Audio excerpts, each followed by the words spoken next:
I was in Columbia going to school, and then when school didn't work out, I moved back home for a year. Right. And so when I moved back home for a year, this is when I picked up the camera.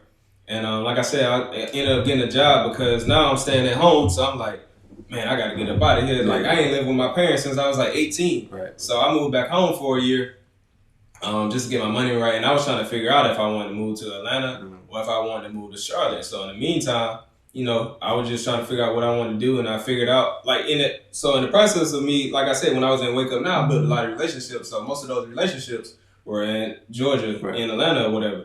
So that's what made me, because when I got my camera, all those people I built relationships with, they used to hit me up and be like, hey, I want you to do my photos. Right. And I was coming down here, like, every weekend, like, even during the week, I would come to either Georgia or Columbia, like, I would even just call out of work. Yeah. Because I was, at this point, like, now I'm making money. Like, I'm making more money doing this on the side than I'm making 2 weeks working at CVS, working in the pharmacy.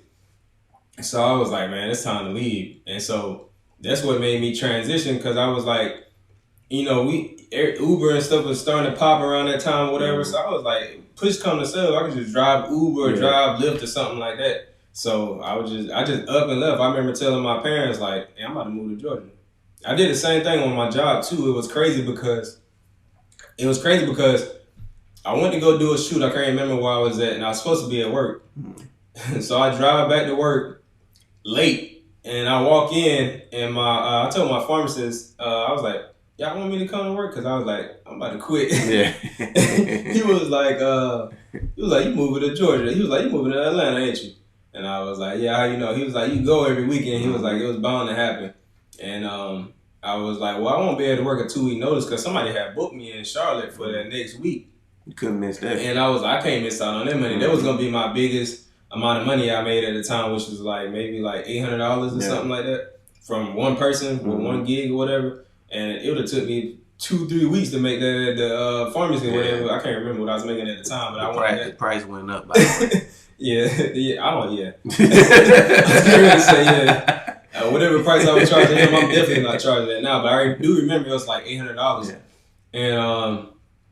And I remember telling the pharmacist, I was like, I won't be able to work 2 weeks, but I can work 1 week if you want me to still come to work. He was like, yeah, of course. And they loved me at the pharmacy because I was the type of person where I used to come in all the time, like even on my days off. If somebody called out, and what was going on was they thought I used to like coming to work. Yeah. But I really was using the extra money. I was really using the extra money to buy all my camera equipment or whatever. So it was two pharmacies back then. So they would even call me over at the other pharmacy like, hey, somebody gonna be out this week or whatever. We can use somebody. And I would always tell them, like, if I ever need somebody, call me or whatever. And, you know, one thing about jobs is, like, most people complain about their job and they calling out or they got some kind of complaint or whatever. I never complained, none of that, because in my mind I already knew I was using that job as a vehicle. So I was trying to get as many hours as possible.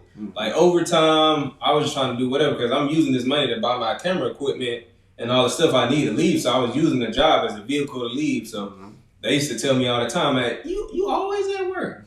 I was like, there's man, a reason for that. Yeah, I never told them, but in my head, I'm like, yeah, because I'm getting ready to leave. I'm coming in as much as possible to figure out how to get up out of here. So